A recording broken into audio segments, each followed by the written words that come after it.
Training camp observations as week 1 comes to a close, and we spoke with Ryan Kerrigan about his retirement and his next steps that you're going to want to hear. And the Washington Commanders made some roster moves you may not have heard about yet. We're going to talk about all of that right now on the Locked On Commanders podcast. Your daily podcast on the Washington Commanders, part of the Locked On Podcast Network. Your team every day.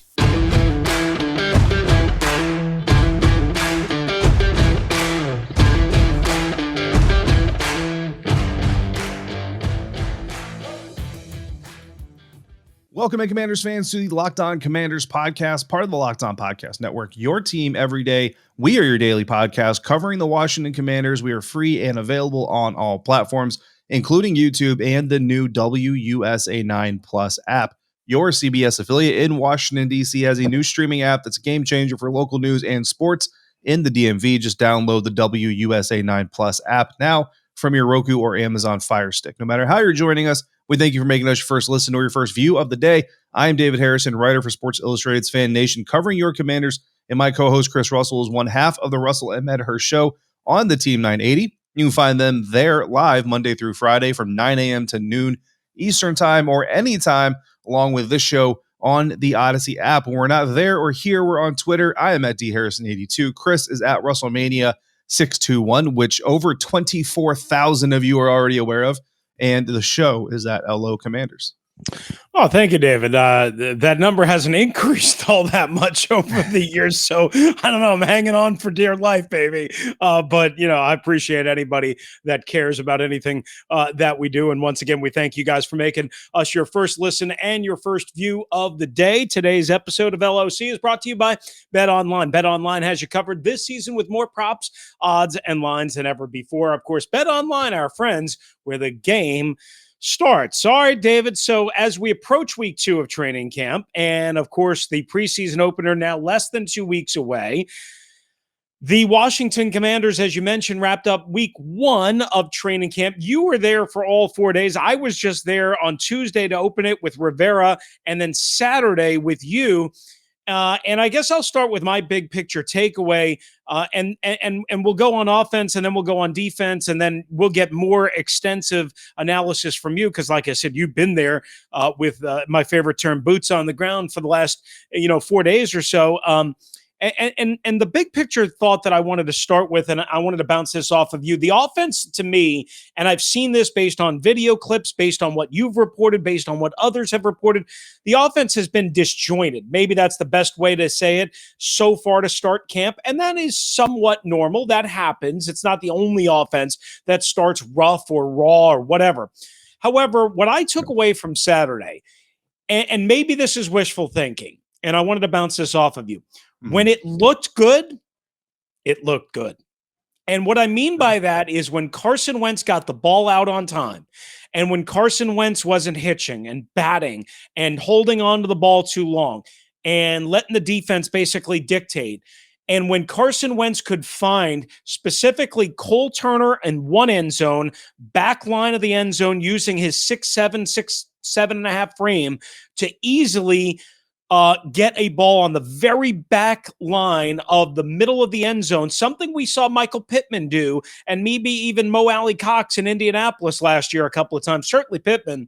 Yeah. And then when he hit in the other end zone, Jahan Dotson on a ball, again, after struggling in red zone drills and hurry up kind of situations where he was holding on to the ball too long. He was making mistakes. He was not getting rid of it. They didn't seem to be on the same page. One particular snap, boom, perfect snap, great quick drop, release. It looked the part. Jahan Dotson snatched it. Again, middle part, back line of the end zone, and he's not Cole Turner, as we know, in terms of size. Again, the overall point for me was it wasn't enough, but when it was there, it looked pretty, and it looked effective, as it should. Right, and that's what, and you can see what the team is capable of, right? And that's what this phase of the offseason is all about, is what do we do well? What can we do well already? And then how can we get better at the things that we need to improve on? Like, nobody right now is firing on all cylinders. Nobody right now is coming out being like, man, we're just perfect. Everything we do, every route we run, every play we call, every scenario we run through is just perfect. Because, not for nothing, but we've been through OTAs, we've been through mini camp, and now we're, through the first week of training camp, I think this is the second time I've seen them do a 2-minute drill exercise. So this is literally the second time Carson Wentz has ever led his offense on a 2-minute drill. And oh, by the way, the first time he did it, Terry McLaurin wasn't on the field.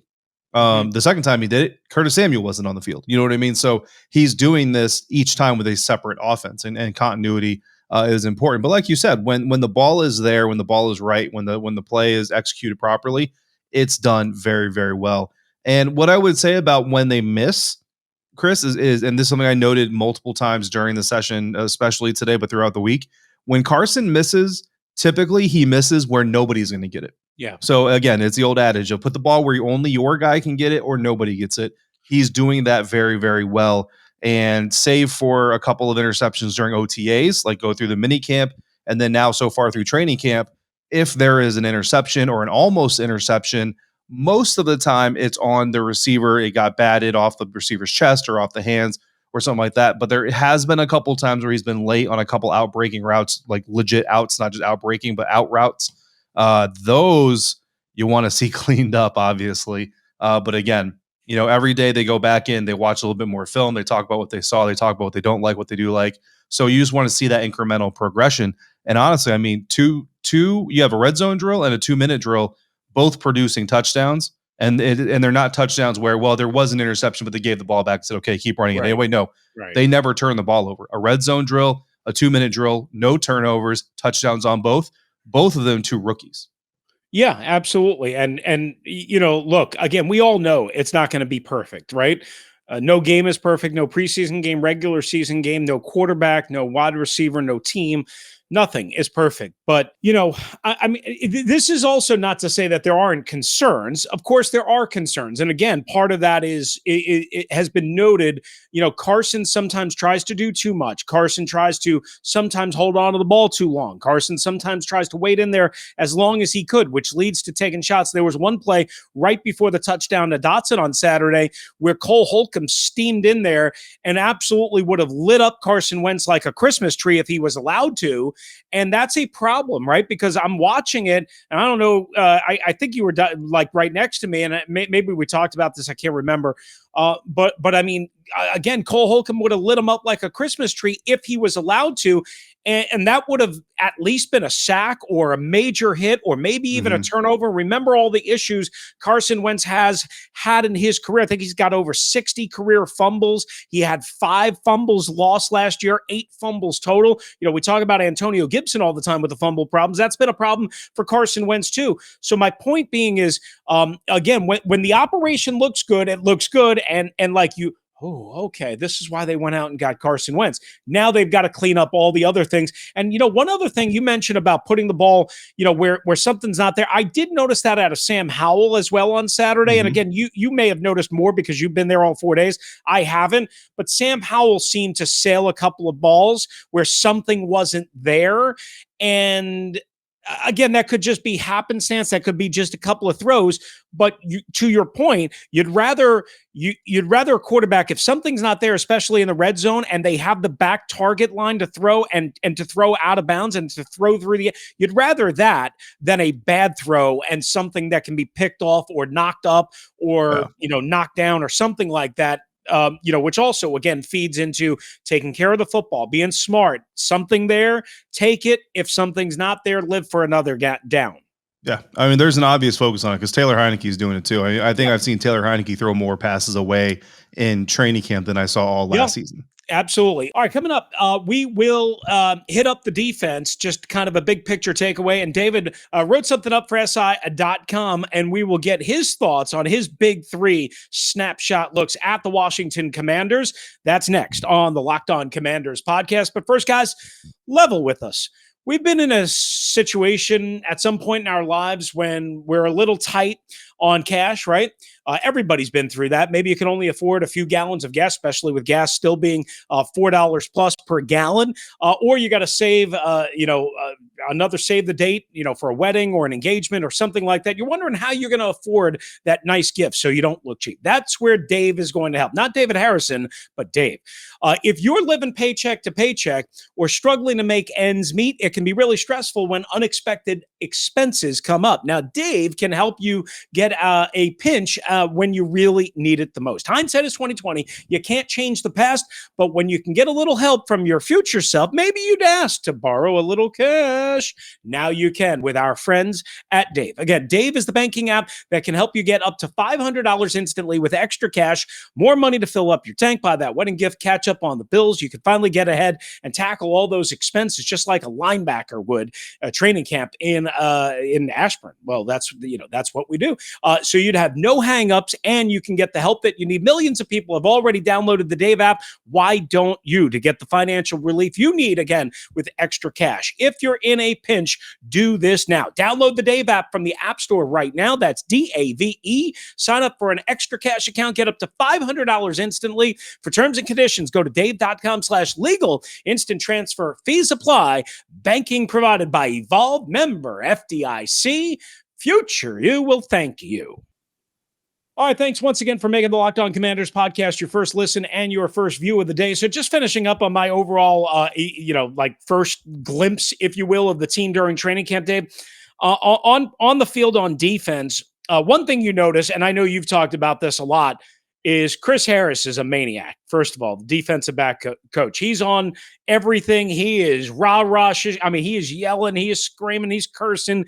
He's very positive with his guys, working a lot with Benjamin St. Juste on Saturday, working with some of the other guys. He came over and he darn near crushed Corn Elder when Corn Elder made a really nice play, but always right in the middle of the action. This secondary, look, they're not perfect by any means. They're going to get beat from time to time, but William Jackson III said it as much after practice on Saturday when he met with the media, and that is they feel so much more comfortable in year two for most of them. I understand that there are going to be some, like Christian Holmes, if he makes the roster, he's not in year two, he's in year one. He's a rookie, 7th-round pick out of Oklahoma State. But for William Jackson III, year two. For Benjamin St. Juste, year two. For Kendall Fuller, it's year three in the system, but again, year two with those guys. And I think communication and I think assignments and I think roles and knowledge of the system, like WJ3 admitted a couple of times, he said, look, I just, now I know it. Like, I didn't know it last year. And I don't know why that was. Maybe it's because the guys don't work as much as they used to in the building, as many hours because of the CBA and all that stuff. Maybe they didn't do a good enough job teaching it. There's a myriad of reasons, right? Maybe we were just expecting too much. But one thing that definitely struck me on Saturday is, again, Harris has got his guys playing hard. He's a really enthusiastic coach to play for.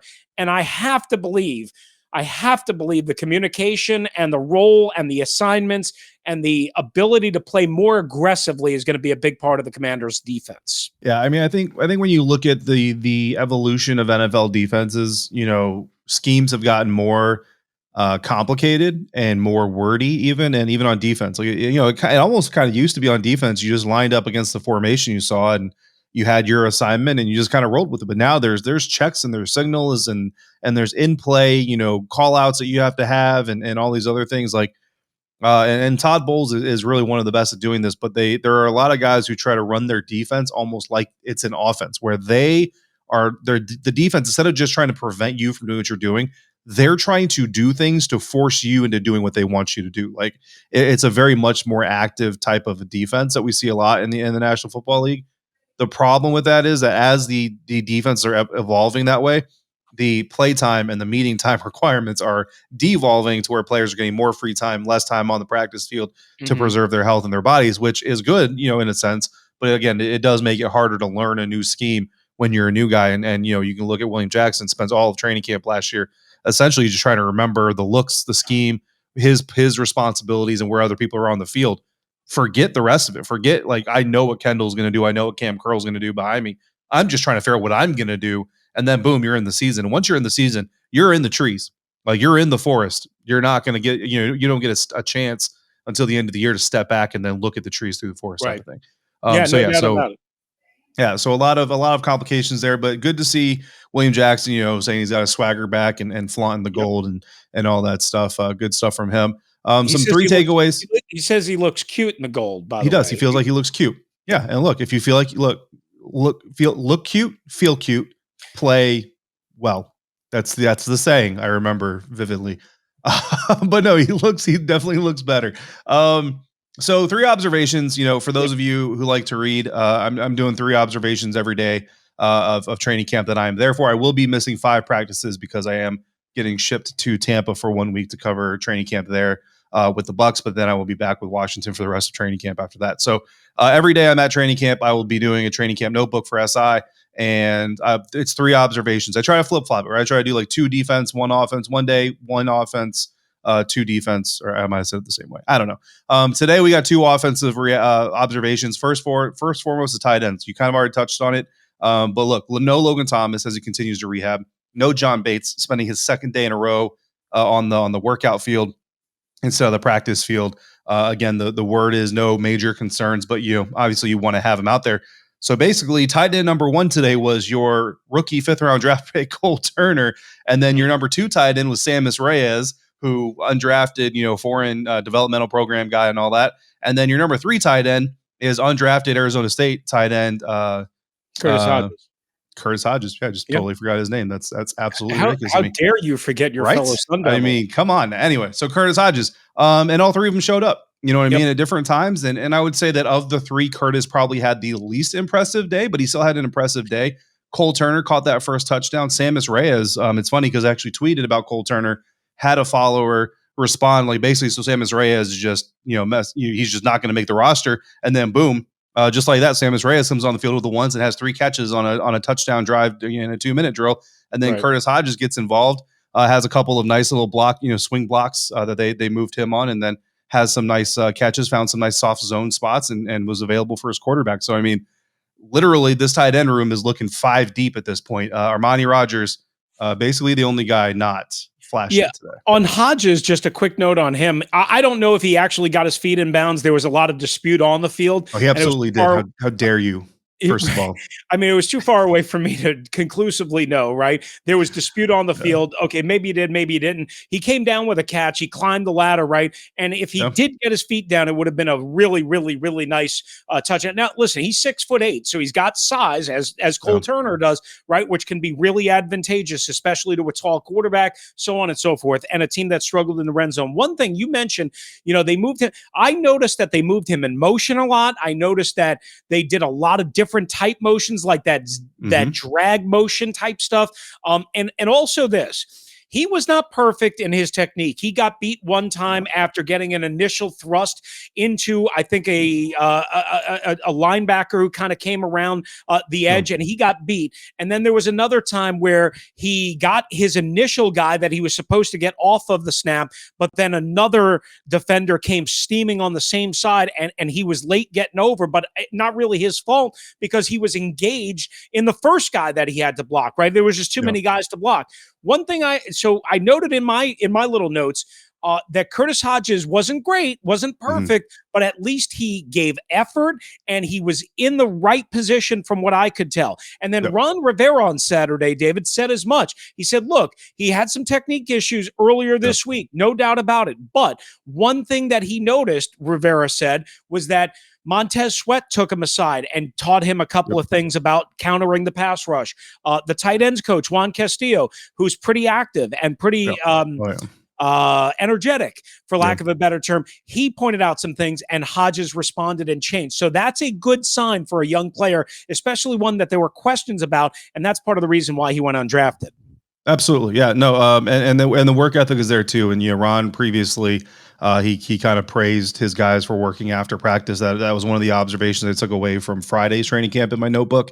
And it continued today. It continued, or not today, on Saturday. And Juan Castillo was out there with his tight ends, Cole Turner, Armani Rogers, and Curtis Hodges. I almost did it again. All working on blocking techniques. So they're definitely working on. Sammis Reyes wasn't there, but Sammis Reyes, he's just coming back from that injury, so he's probably getting more treatment and all those things. So that's the first takeaway, Chris. I've got 2 more coming up here that we'll talk about. But first, we're going to talk about our friends at betonline.net, the fastest and easiest way to check in on all your betting needs. Find all your favorite sports and events at the #1 online source for odds, lines, and games. Find reviews and news of every league, including Major League Baseball, NFL, NBA, NHL, combat sports, esports, and even golf.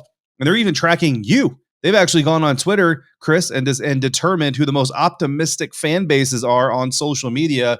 Spoiler alert, Commanders fan base, you're not one of the more optimistic groups. Either way, BetOnline continues to be the top online resource for all your sporting wagering information, from live in-game betting, scores, and podcasts. They have you covered. Head to BetOnline today or use your mobile device to learn more about the action happening today at BetOnline, where the game starts. Final segment on this Monday episode of the Locked On Commanders podcast. Getting your week started with our end of week 1 training camp observations, which wrapped up over the weekend. So we can tell you all about that here. Chris, I'm going to lump my next 2 observations from Saturday's practice into one because both of them require very, very large grains of salt. And I want to make sure that we talk about that. My second observation was a lack of, I literally call it lack of receiving. Basically, here's the deal. Dyami Brown had some drops against air.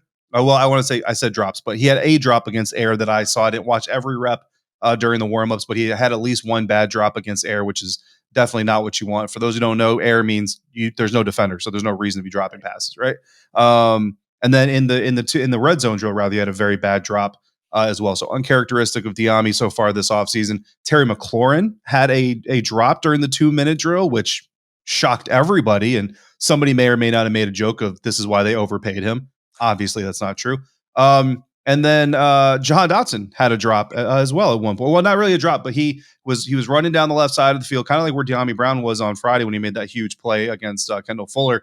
Carson put the ball up. Carson threw the ball behind the 2 defenders that were with Jahan, but Jahan, for whatever reason, read it differently. He kind of slowed up, and because of it, he got lost in the weeds and traffic of the defenders. The ball fell incomplete. Again, when Carson missed, he missed everybody, right? But Carson himself, and you just hear, and that's where you know a quarterback is frustrated, yelled out, "Keep going!" He just wanted his young receiver to get under the ball, and so those 3 guys, as the tight ends raised their game, the receivers, they kind of had a little bit of a slip today. But again, if that's the worst you get out of receivers, in all training camp, you're doing pretty well. And then the nickelback competition, again, this is more of a personal thing. Benjamin St-Juste, he's been looking more comfortable, especially in zone. But I did notice that Danny Johnson got some first team reps on Saturday, which doesn't necessarily mean it's a full-blown competition. I'll let you talk about that because we had that conversation on the sideline. Yeah, I think Danny Johnson had a pretty good second half of last year when they were looking for somebody to step up in that particular position as they were struggling all around. And he was brought back on a 1-year contract, that there was not a huge commitment given to him.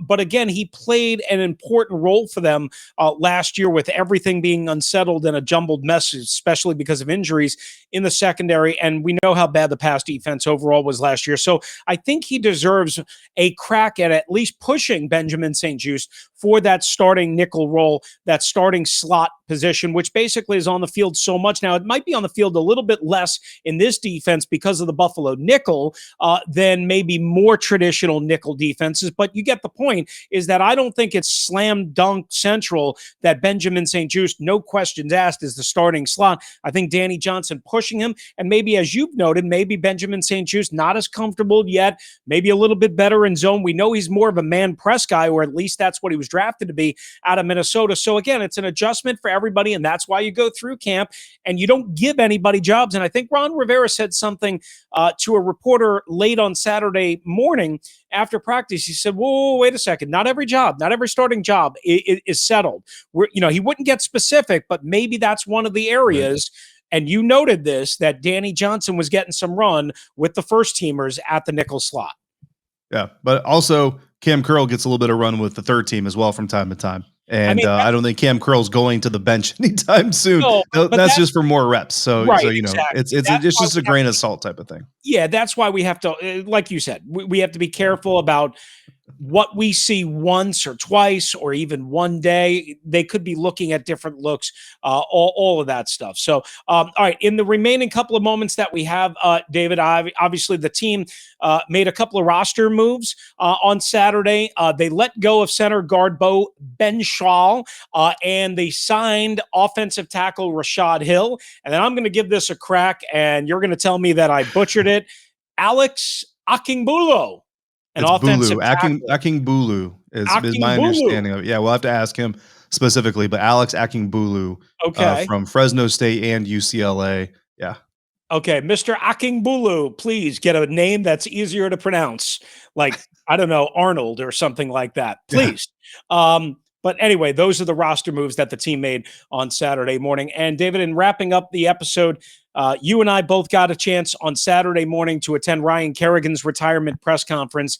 He had announced his retirement on Friday. We did a special episode. Please go check that out. I mean, we didn't do it for no reason. We wanted to cover the Chase Young breaking news and as well the Ryan Kerrigan breaking press conference and breaking retirement news. Now, I know you didn't get to cover Ryan. I did. His entire career from the minute he walked in the door. As a number 16 overall pick, 2011, Mike Shanahan, Jim Haslett, they made a trade down with the Jaguars. They drafted this kid out of Purdue, this big old country strong Ox kid, 4'3" defensive end, converted him to a 3-4 edge. His first game as a rookie against Eli Manning and the Giants, the 10th anniversary of September 11th, in Washington, interception. He knocked up a pass, returned it for a pick six. I remember sitting down with him after he was drafted for about an hour, and he's, just this awkward, big old, nice, young, humble man. But what he was, and now what he is a father of three and the all-time franchise sack leader if you count the official statistics. Dexter Manley had more technical sacks than Ryan Kerrigan, but Ryan Kerrigan had more official sacks. And now he's retired, and here's the interesting part. He wants to coach. Yeah, he does. To coach, and I think he wants to coach here. And he wants to coach now. And he wants he wants to be in the NFL, and he wants to sooner rather than later enter into the coaching. I mean, look, that you will find worse coaching interns, I promise you.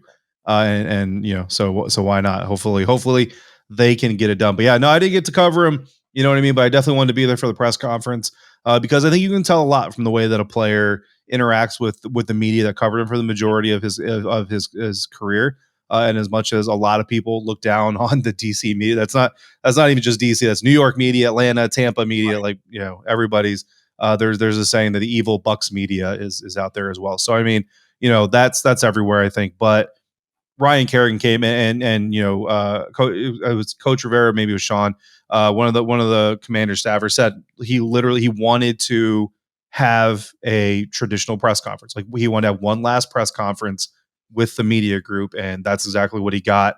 And then at the very end of it, when they do the whole, thanks everybody, and usually walk away, he took a moment and he said a few words about all of you. I'm going to say you, not us, even though I was in the room, because again, I never covered Ryan Kerrigan. And then even afterwards, I watched and he talked to you, he talked to John Keim, Nikki Javala, his wife, intermingled with the media members. And that's kind of a behind the curtains thing that I'll give to the fans who really thinks that, the DC media is just negative and out to get everybody. Ryan Kerrigan and his wife would not spend that time talking with all of you and intermingling with you and talking about their future plans and some things that they said that I'm not going to share publicly because they weren't stated publicly if they hated you or if they felt you were against them or, not on their side. And I can say that because I'm not talking about me again. I'm not in that group. So this is me as an outsider observing the way that Ryan Kerrigan interacted with all of you and his wife interacted with all of you as well. You could tell there was a mutual admiration, even though I'm sure that there were times that you had to write or say something negative about him on a play or a certain time or whatever, what have you. I'm sure there's someone who understood why Washington didn't keep him and he went to Philly and had to write about it. You know what I mean? It's part of the honor among thieves type of thing, but I think that shows how much Ryan really enjoyed his time in Washington with the fans, but also dealing with you guys as well. Yeah, no doubt. Just putting a finishing touch on this.